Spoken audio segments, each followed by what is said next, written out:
Hello, welcome to Tea with Molly. Today we're with Alison Whitmire. She is the principal of C-Lever Biz. Thank you so much for being with us today. Thanks for having me, Molly.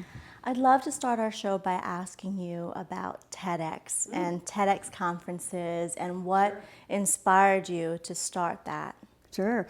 So I did my first TEDx conference in 2009, and I had just been to a TED Active conference. It was my first, and I was all excited and jazzed about all the ideas I had heard, and I'd made myself a goal that to go to the TED Active conference and hear all these talks that have all these ideas in them and take one and do something with it. Well, after listening to almost 100 talks, I was overwhelmed by ideas, and I went home and I felt actually a little disappointed because nothing really grabbed onto me. And then like a week later, they announced the TEDx initiative, which was this bold, really bold branding initiative by TED that allowed anyone, anywhere in the world who wanted to put on an independent, organized TED-like conference, as long as they followed these rules, they could do it. So I'm like,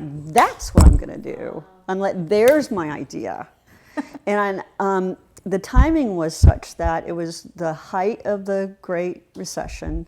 And as you know, I'm a CEO coach, and my clients are like Main Street America business owners, and they were hurting. And I wanted to do something to give back to them in a different kind of way, outside my normal kind of purview of what I would do. And so I created the TEDx event with the intention to reconnect them with why they do what they do. So that conference was, the theme was the art of living. Oh, nice. Integrating life's passions. And Simon Sinek was my lead-off speaker. That's so great. And since then, his talk from my conference has had 14 million plus views. Seen it, I've shared Crazy. it. Yeah, me viral. too. Me too. And it was just shown to 50 of my clients and prospects. It was a tiny little, it just kind of goes to show the power of a message. Well, how has your experience been with your messaging? You know, you get a chance to highlight all these amazing people, you get to learn, and how has that helped you grow inside TEDx and also in your everyday life as a CEO of a coaching business that works with lots of other CEOs and leaders? Well, what's become clear to me really for the first time in my life after starting doing these TEDx's is that it allows me to be fully expressed, which is interesting because in a way, I'm not typically the one up on stage. I'm not the one up there talking. In fact, if you curate and organize a TEDx conference, you're not allowed to speak at your own conference. That's one of the rules. And so I love giving people the platform, a little bit like you, and that's why I so appreciate what you're doing here. Thank you. Thanks for being here. No, well, thank you. Reverse for me is I love giving people the platform to give the talk of their life. And I want them to give a talk that no one else can give, like their talk, what makes them uniquely them. And that's how I think it connects to my coaching is I'm always working with them to find that best part of themselves to bring out. And what it did for me personally was it helped me find full expression for my life. What does that look like for you now that you found it? Well, it means that I'm doing not just coaching, I'm doing more speaking, oddly enough, doing more speaking and more writing, more blogging about ideas. And I am, you know, I don't have this thing figured out. I don't have this life thing figured out by any means. And I'm using the speaking and the blogging as kind of a forcing function to kind of tease out my story or my message and the way that I want to impact the world. In your everyday role as a CEO of your company, you talk to a lot of coaches. I'm sorry, you coach a lot of CEOs. Who coaches you? Because we talk a lot about being able to have the same type of desires that our clients want, right? Yeah. Big dreams. How do we go about getting that type of mentorship? Yeah, well, I'm a big believer in what I call eating my own dog food. Is, I can't come up to someone and say, you really need a coach. And by the way, it's me. And not have coaching myself. So I have a coach. When I have a coach, I also have a group of people I work with to do deeper work, and then I take on one big self-development effort every year. Okay. Can you give me an example of Yeah, that? so when I turned 50, I decided that I wanted my life to keep getting bigger instead of smaller. My experience, so I think in terms of like the shape of life. And so I think about, okay, we're born, we depend on someone else for all our needs, and then we get more self-sufficient, and then we become young adults, and we step into who we are, and we take on new challenges, and we push ourselves, and we're uncomfortable, and we grow, and then at some point, in my experience is a lot of times it's like around the 50 mark, it's like we stop doing anything new. We get addicted to comfort. Things that used to be fine scare us. And our life over time just gets smaller and smaller and smaller until the end.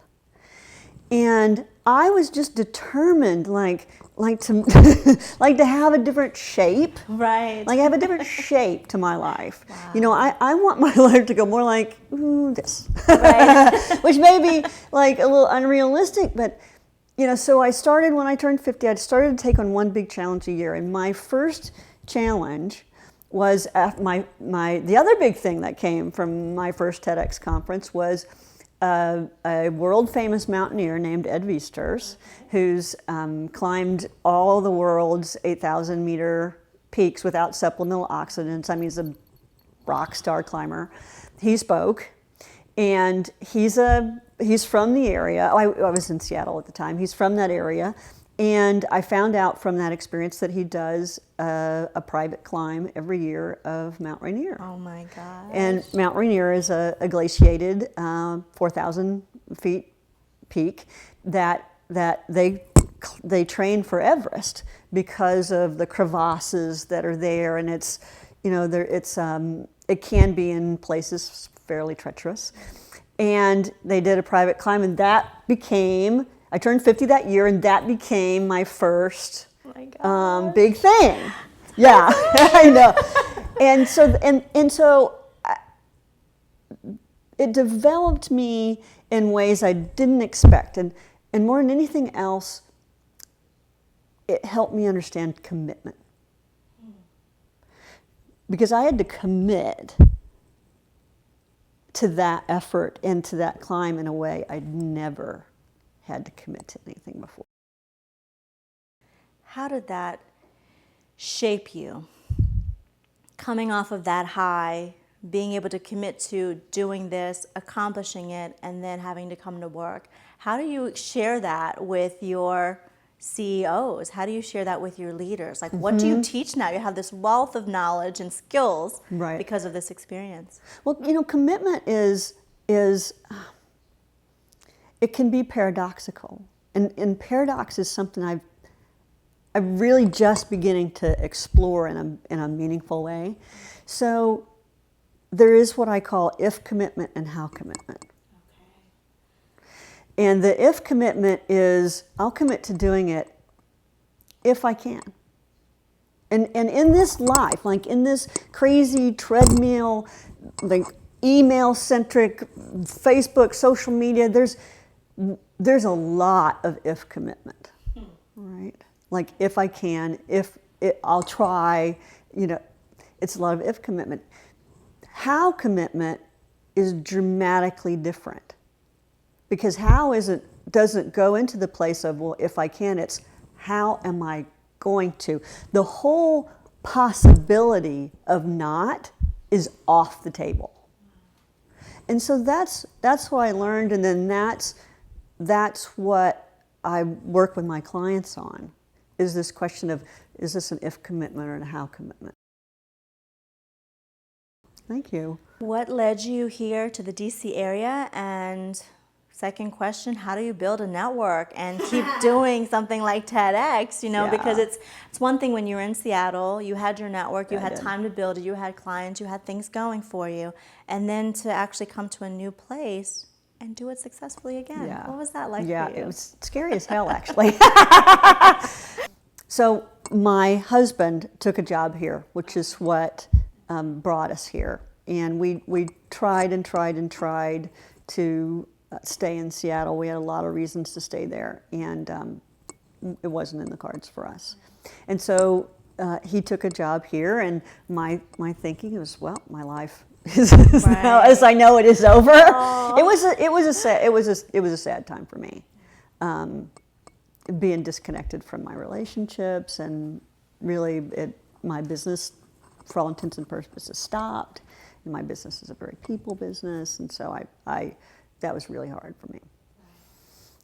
And so, as a way to kind of cope, after I was here a month, I filed for my license for my conference. And I'm like, well, if I'm going to have a conference, I'm going to have to know people. Filed for it first? Yes, yeah. I got the license, and then I set the date, and then I said, well, I'm going to need to know sponsors, I'm going to need to know speakers, I'm going to need to know volunteers who are somehow, oddly enough, willing to give up hundreds of hours of their time just because of me and what the vision I sell. And I'm going to need people to invite, because it was a 100% curated audience. It wasn't just selling tickets. Every single person there was invited. And so, yeah, it was big. We're here with Alison Whitmire. We're going to take a quick break and be right back. Okay.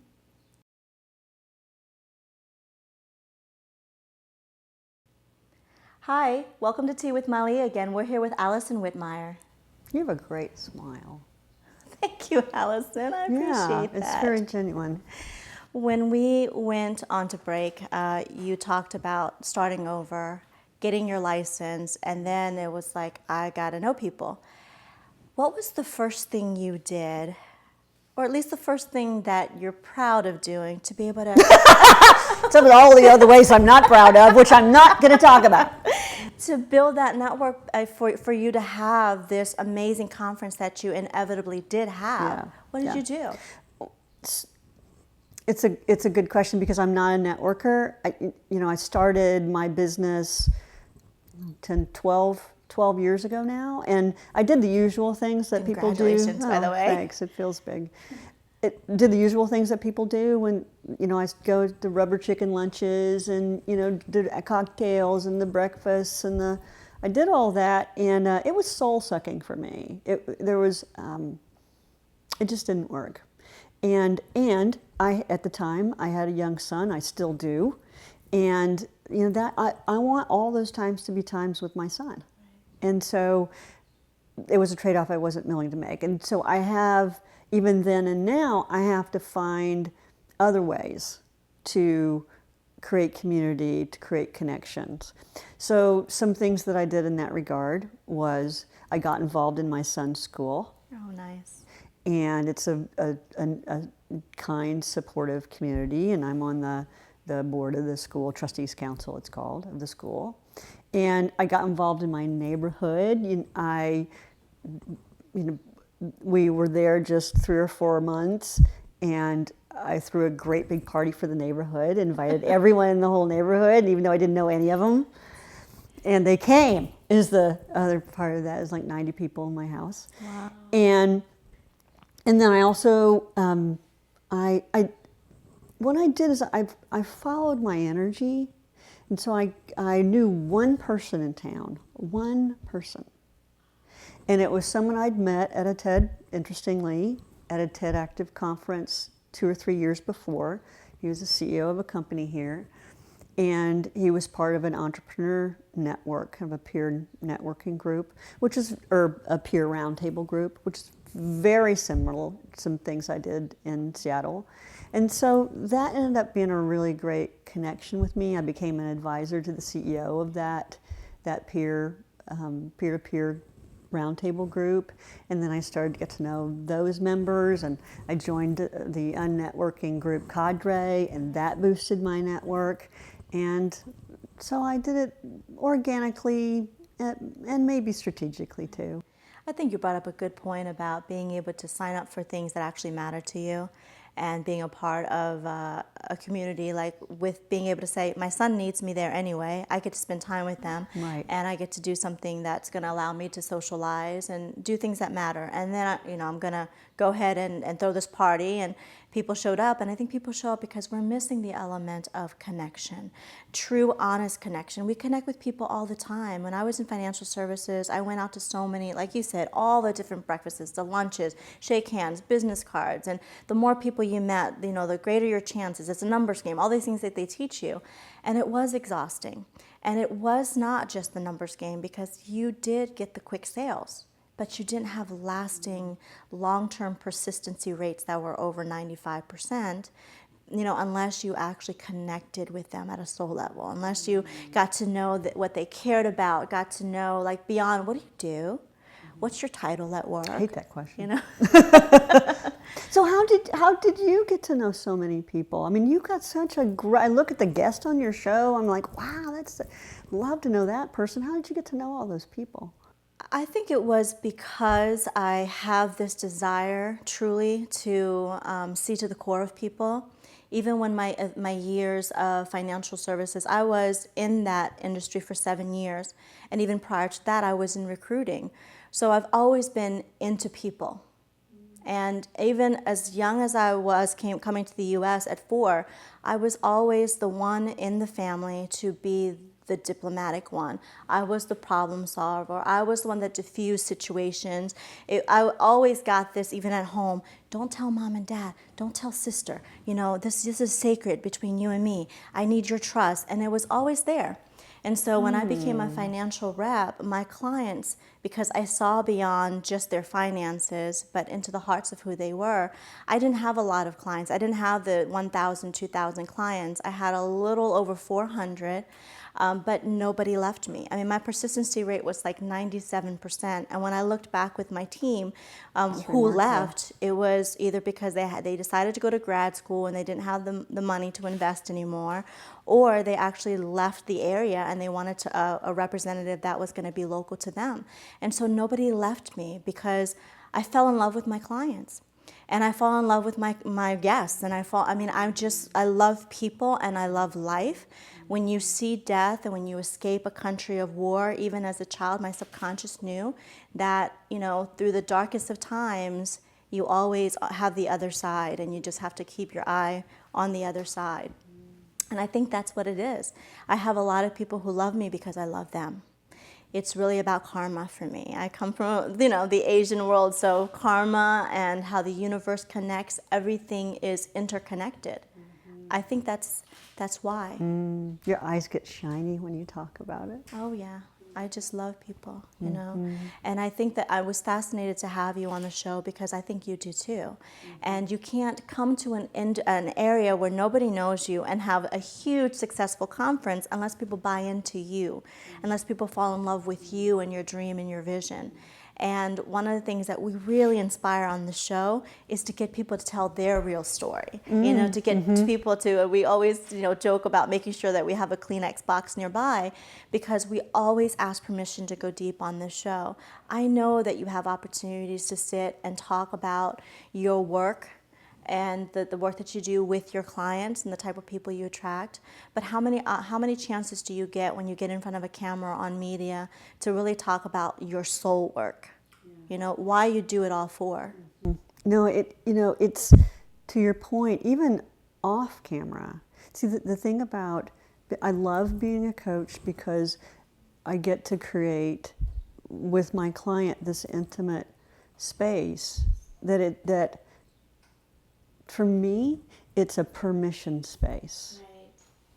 Yes. And by their engaging me, they've given me permission to have like this really free, like unbounded relationship with them that feels hard for me personally outside of that. So I love that. And at the same time,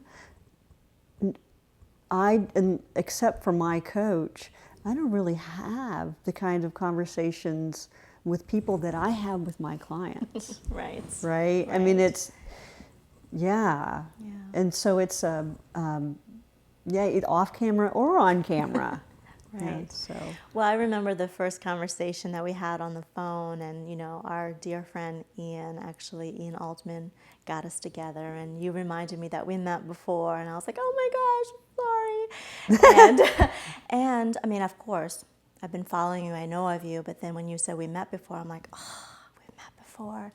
And it was probably at one of those, networking events where I was like in this little rat race of how many people do I know, and this is a different maturity level for us to be on the show and talk and interview people like this, because we're challenging people to really see beyond what people do here in the area, or what's your job title, or what's your company vision and mission. I want to know what your personal vision and mission is, and are you allowing that to flow through your business?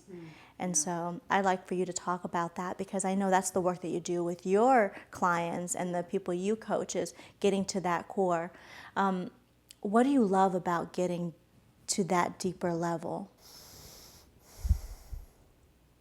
Because that's where the meaning, I believe, that's where the meaning of life is. That's where the juice of life is. I think that we spend a lot of time kind of up here flitting around at the surface.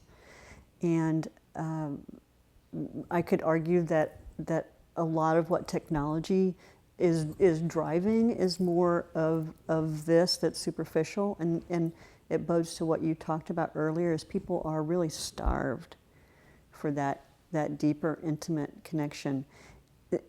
And also, everyone is so hyper busy, and that busyness causes us, I believe, to lose connection with ourselves. And I believe that whether the work I do, whether it's coaching or it's conferences or it's speaking or blogs, my intention is to connect people with an idea that will expand their possibilities, connect people with other people, peers, like-minded peers, and connect people with a deeper sense of themselves. With the idea being that all of that will somehow create meaning for them. Yeah. I love what you just said. I had to sit with it for a moment. You said to lose that connection with ourselves. When we lose the connection with ourselves, we really can't connect with anybody else. I remember my own personal journey of healing, and when you suffer and you've lost yourself, or you don't feel like there's a way out, and you get into that rat race of not being able to see straight, not being able to have clarity in your life, you really can't relate to people. They can't relate to you. And you don't serve anybody until you actually take the time to heal and to process and to really say, what do I stand for? What do I want now? Especially when you have tragic changes or things that feel tragic. In your case, uprooting yourself, right? And that's a loss. It's a huge loss, and you don't have to go to the extreme of losing somebody physically, like death. It could be a divorce. It could be losing the job that you've loved because the company had to go bankrupt, or whatever, and your identity is lost. Well, when you can't find yourself because you've attached your identity to something, beyond the soul, beyond your passion and your purpose, it's really hard to connect with anybody else. I'm curious, how did you heal? I honestly walked through it. And I never took medication, although I don't knock medication, because I think that when you are jolted physically, you will have chemical imbalance, because that's what's happening in your body. But for me, I wanted to find a way, the quickest way to clarity for my life. And the quickest way for me is to walk through it. So I suffered suffered heartaches. I suffered insomnia for many years. I suffered through because I knew that I wasn't numbing anything. At least I wasn't numbing it. I could walk through it, and then when I come out of it, I will be clean. There won't be any mud. There won't be any clutter of stuff that I've layered on top of the pain. So I literally just cried myself to sleep sometimes. I asked for a lot of help. In the beginning, that was hard. I didn't want anybody to know that I was hurting. I'm a protector. You know, I was worried most of the time if somebody else was hurting because I was hurting. So I'd rather not hurt, you know, and be behind closed doors. I would hurt, but not in front of people. And I had to let that go. So I had to learn how to heal. I did it through journaling. I'm a writer, I'm a poet. I wrote all kinds of painful things, but at least I was feeling. I bet Brene Brown's work really resonates with you. Yes, It's absolutely. like the anti-numbing, don't numb. Yeah, she is definitely an official mentor of mine. You know, I resonate with her, and I also resonate with so many people out there who are like me, like-minded. You know, they do a lot of inspiration. I mean, being able to go on stage, or in my case, like I wrote a memoir, and I'm like, why am I doing this? So many times I wanted to quit. Why would I put myself through this? And I read other people's books and say, why did they put themselves through this? You know? Yeah. Why do they go on a TEDx stage and Yeah. purge like this? Because once you understand that your healing is your brother and sister's healing, then it's no longer your stuff. It is all of our stuff, you know, and that I think makes the difference. And that's the whole reason why we keep going, even on the show. That's the whole reason why we inspire people to send inspiring people to us. And we talked about this off camera. Of course, I want to give you a platform. You know, this is why people want to come on the show. They want an opportunity to promote. They want an opportunity to talk about what fascinates them and their journey and have some success come from that, because we have hundreds of thousands of people watching.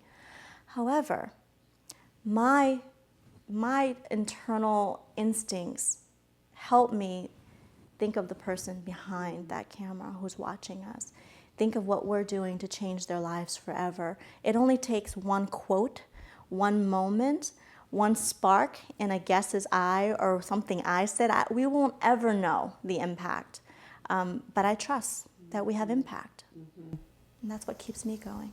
You know, what you were saying made me think about, you know, I don't do a lot of social media, and I dabble in it from time to time, and I've been really intrigued with Quora. Are you familiar with Quora? So it's a, and I'm not going to tell you I know all about it, but it's essentially a site where anyone can post a question about anything. Oh yes, Quora. Yes, yeah, yes, Quora, yeah. yes. Am I pronouncing it yeah, right? no, Okay. you're right. I was just seeing the C or the K on there, but yes, right, Quora, right. yes, absolutely. And I love, I mean, as a coach, that questions are my stock in trade, and so I'm really intrigued with that. And I saw a question on the site the other day that was the question, what are the biggest mistakes you made in your 30s? And I thought, I think I'll answer that. And I didn't know exactly, and I don't answer I've maybe answered 5. But something was calling me to answer that. And what I realized is that I needed to kind of, that was my process for healing. Like I needed to heal something. Wow. So do you mind sharing what that answer was? Yeah, since it's kind of public. And that was right? hard. It was hard to be public for me about that. I said, mistake number 1 was taking for granted I could get pregnant.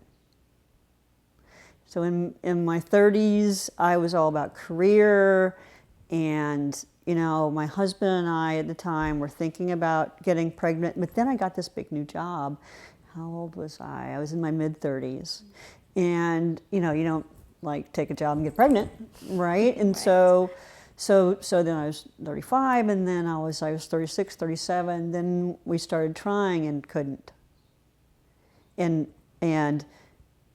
then we started, and I was slow to kind of investigate fertility options, and then I had a child, and then got pregnant, and then lost it early, and then got pregnant again, and kept it, and then that up until mistake number 2, is I thought that I could run while I was pregnant.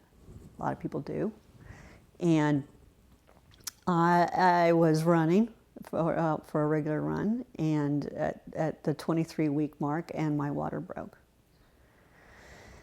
And you may know, once your water breaks, it's, you have to deliver. And that 23-week mark is kind of that tipping point of viability. And so kind of came to like problem number 3, which is like I don't know that I got good advice. I mean, you have to deliver. I mean, like there's not a lot of time to kind of, and everything we were told is that like the baby wouldn't survive. I'm like, it didn't have a chance. And so they induced delivery. They gave me morphine. So the presumption was, right, they don't give you morphine. And anyway, so it was a really difficult experience. And now, since then, I've found that there are, because I'm very attuned to it, there are babies at 23 weeks that, they don't assume, right, that the baby's not going to live. They go assuming the baby's going to live, and sometimes the baby has. And so I felt like I didn't fight for my baby. And then mistake number 4 is a really, really big one, is my husband and I processed that very differently. And instead of turning toward my husband, I turned away. And we ended up separating, even though I loved him. Right. And so that helped me process, right? That was a painful time, and just, I was at that place where, question, I think I'll write an answer. And it helped me process. I'm just sitting here in awe because I think of all of the times that we think that our pain won't serve anybody, right? We want to suffer alone, and we end up being victim in our own minds. And no one really victimizes us. We do that to ourselves. We keep ourselves there. And just you sharing that is very powerful, because now somebody else is listening to that and saying, oh, thank you, she said it out loud. I've been sitting here by myself, talking to myself, blaming myself, and being able to not move from, okay, so I made this mistake, or I didn't know better. And you said you healed because you were able to at least see it and write it out and say, okay, you know what? I'm going to make it public because it is what it is. Put it out there. And there's a purging that happens that is so powerful when you're trying to move on and move forward. Yeah, that's right. And again, there's kind of I experience a paradox there, because some of the things that I'll speak for myself, I most need to heal from are things I don't want anyone to know. Right. Wow. And yet, when I, pluck up whatever it is, the courage or whatever it is, to just get it out there in one form, even if it's a one-to-one conversation or it's an article or something, then like, if I could keep the feeling of embarrassment and shame at bay, then I experience a healing that takes place from that. What inspires you? We're talking about healing and growth and being able to move forward. What inspires you to keep going? So many things inspire me. My son inspires me. He's just the sweetest, most authentic person I know. And he was born with a brain that's wired differently. And so things that are easy for other people are very hard for him. And, still he just he just powers through it, and he has a wonderful attitude, and so he inspires me. Oh, how old is he? He's 10. Wow. And I find that what inspires me often is something where there's a connection of meaning. Like a simple example is I was so inspired by a story I heard on NPR about a songwriter who had heard a story in NPR about a father who had lost his son in Afghanistan, and what he did to heal or process that was he drove his son's truck. And the songwriter heard that story on NPR and wrote the incredibly now popular song, "I Drive Your Truck." And yes. and that's something that it tells me, like, that's why that song, I think, comes across so like meaningfully and authentically, is because it's real, and that really inspired me. Like that woman told that story for maybe someone else who couldn't tell it. Yeah, which you just did here on the show today. I thought about, for a moment there, I had this image in my head about every time I garden, it's my healing. My dad gardened. And that's how I learned everything I know about gardening. So when you were talking about the riding in the truck, and we find all these different ways to process life. And it really, healing is about processing everything that's happened in your life, because it's a lifelong thing to heal and to move through, because now you have defaults and triggers. They don't go away. They don't vanish just because you feel better today. They're always forever, ever there. The question is, how do you manage and cope and process and walk through it every time those fears come up, every time the sadness comes up? Sometimes you just have to let it flow. Mm-hmm. Sometimes you have to basically, stay in bed if you need to and wail away, because we have a tendency to build.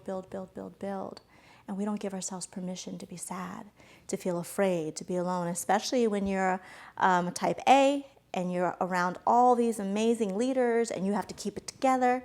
Well, keeping it together sometimes means you have to purge and refuel. Yeah.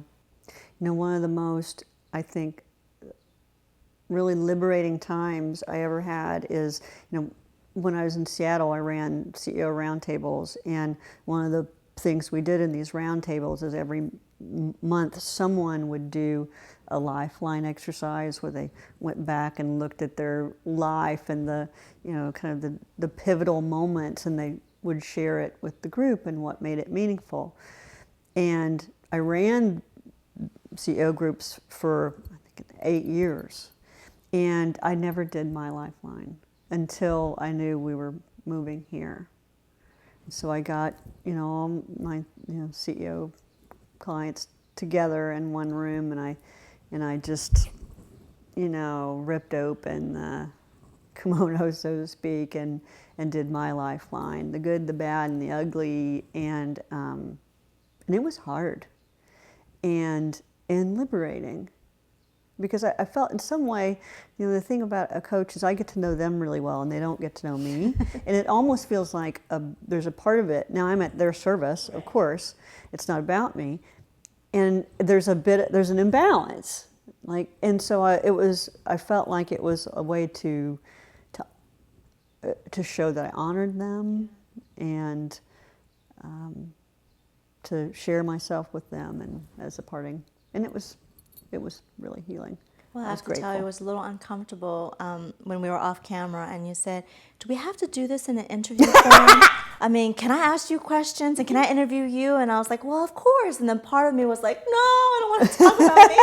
I'm so comfortable asking you the questions. I know, it is comfortable. I don't want you to ask me questions, Right. And I was sitting there going, "Oh my gosh, this is so uncomfortable. You're asking me questions on my own show. It's much better when I can just put all of the emphasis on you." Right. But it's tough. because you're putting so much of the stuff that you stuffed away that you didn't think anybody would care about, or you don't want people to feel sorry for you, pity party, all that stuff, because you're supposed to be strong and you're supposed to like maintain this image. And I've learned through so much coaching and so many life experiences and people that I admire that it is the people that I absolutely have seen them at their weakest point and vulnerable are the people that I admire and think that they're the strongest people in the world. And that is something that when I work with CEOs, I try and impart too, because when you want to connect as a leader, it really is that connection. It's like, I want to know that you're human. My best mentors and the CEOs that I've worked for, the ones that I still love today, and we talk, and they're retired now and living their dream, and they still care about my life, but we stayed in touch because they let me see inside of them.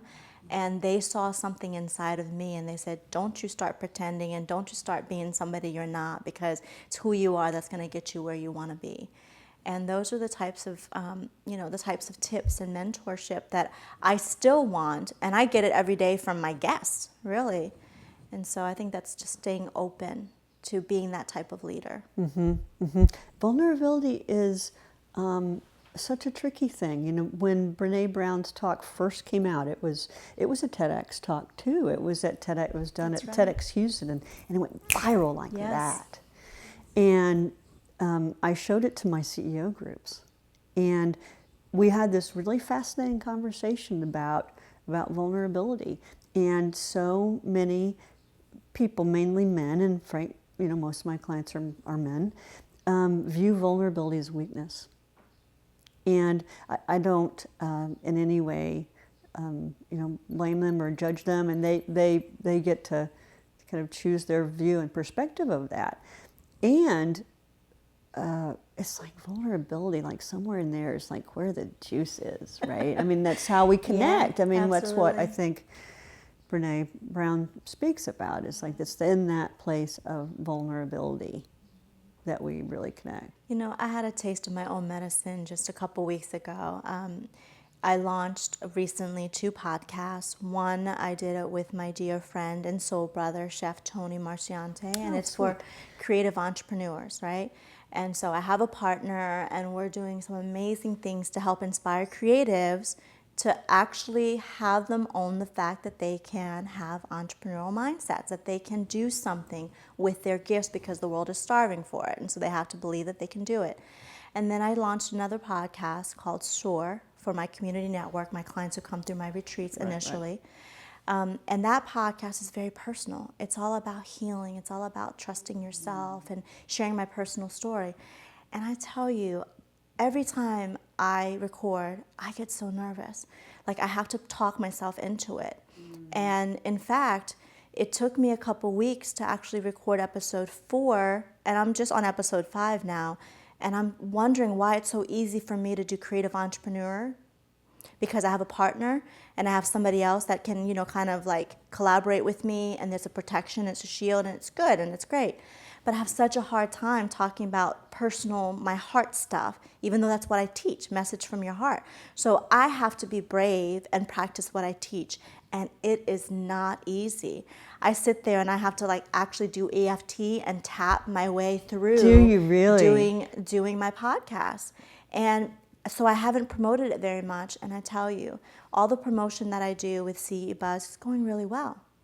But I haven't really promoted SOAR, and there's just as many listens, if not more, because people want to feel like somebody gets me, and I'm in pain now, and you've been through there and helped me out of it. And that keeps me going. But I have to tell you, making your point of vulnerability, it is so hard for me to record about the pain that I've been through. But I have to do it. Because somebody out there is wanting that, and somebody out there might be just on the edge of jumping off that cliff, and they just need to hear my voice say, don't do it, walk through it. And that's why we do it. Isn't that true? That's why you do what you do. Yeah. And what I'm hearing you say is your passion is driving you to be brave. Yeah, and sometimes I'm like, damn you, passion. Can't we just have a glass of wine? Forget this whole vulnerability thing. Yeah. But I tell you, I think people are asking me now, like, how are you doing all this? Just like I'm asking you, how did you do TEDx? How did you get, Tea with Mali? You just started with one guy and a camera and you and your clients. Yeah. And it's my heart that's leading me. It's like sometimes I feel like our body is following us. Our heart's out there, we're doing the show, but our bodies are dragging because we're so tired. But it's not about us. Yeah, it's not about us. When you're working with leaders, I do want to talk about this because I'm so curious as to who you attract. Just by being you. Yeah. Who you attract, who comes through your doors. Is it surprising for you sometimes, or does it make sense now? Well, it makes sense now, and it was completely organic, and it was, I don't know if it was surprising. I guess the part about it was the surprising is how consistent it was. Okay. So now that I've been doing this 12 years, there are demographics, firmographics, and psychographics. Let's talk about that. Yeah, that's a lot of graphics that are really consistent. I attract business owners, male, who generally have businesses on the small end, 3 to 5 million, on the high end, 100 million. Sweet spots maybe somewhere in the middle in revenue. They are high achieving. They are physically fit. Okay. They are typically 42 years old, plus or minus 3 or 4 years. You've got that down to like an actual number. Really plus good. Or minus 3 or 4 years. And they have reached a point of success in their life. I mean, they're the kind of people that they got to be high achieving by constantly expecting more of themselves and growing. And they've gotten to a place where, like, no one's asking them to grow. No one's expecting them to grow. And to a certain extent, they've kind of run out of, like, next steps or next goals, or run out of what they know to do. Wow. To challenge themselves. So in other words, they've reached their 50-year-old mark and they're starting to do this when you were talking about life expanding? Or I'd put it as a pause, that perhaps they're at a pause. And they're used to a really high accelerated rate of growth, and it's not there. And so they want to get that back. Okay. How do you help them? How do you help them get that back? So I work with my clients in one of three, well, I say one of 3 ways. In 3 ways, and sometimes it's a combo. One is I act as a sounding board, as a thought partner, as someone who's gonna tease out their best thinking, and what allows me to do all those things is in addition to having a couple of different coaching certifications. I have a deep business experience, started as a CPA, MBA, yes. University of Chicago, strategic planning as a consultant, ran P&Ls in Fortune 500 companies. So I have that intense business background connected with the coaching background, and so I can meet them where they are and help draw out their best thinking, not by telling them what I think they should do. See, that's one thing that's unique about my clients as well, is that they don't want a consultant to come in and tell them what to do. They believe they know what to do. It's just they kind of don't know what the options are, or what the possibilities are, or they're too busy to bring all the things that are in the back of their mind, that they're in their unconscious they've been thinking about, and bring it to the forward so they can examine it. And that's what I do with them. So that's kind of number one. Number two is I can go in and do a diagnostic of them and their company. I can do a diagnostic assessment of themselves as a leader of the company, given what is the role of the CEO and how are people responding to their performance of that role. So it's an evaluation of both the doing and the being part.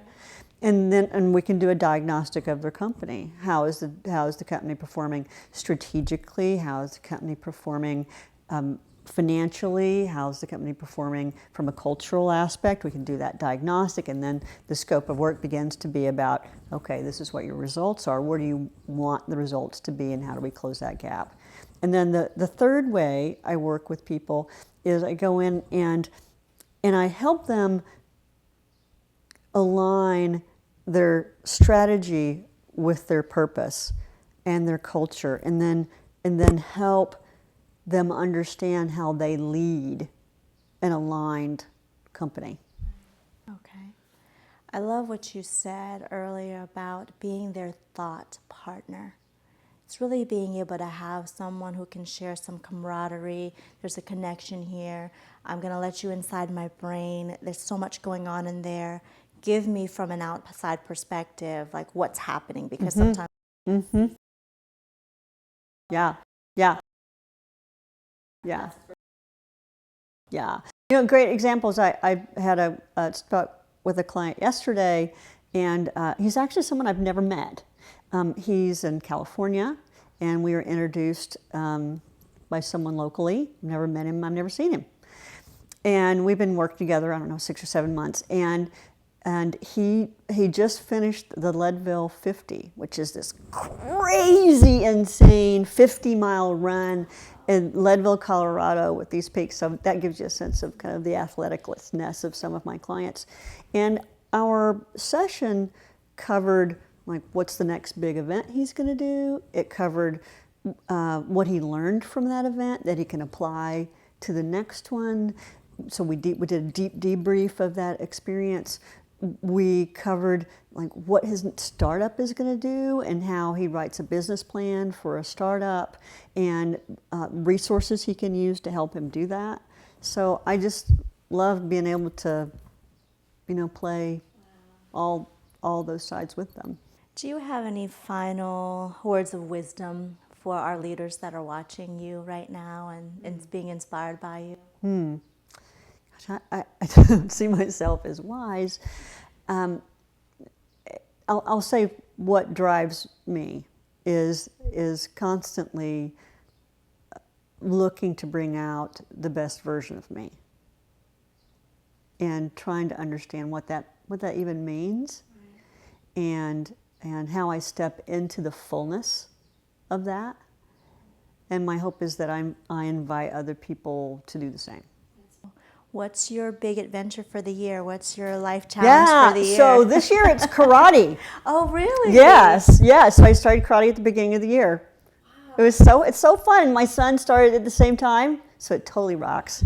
So you're going to do it just for the year, or you're going to maybe continue? That's the problem with doing things once a year. I kind of collect them now, and it's hard to get used to them. So I don't know. So my challenge last year was yoga, and I got certified as a yoga teacher. That was my thing last year.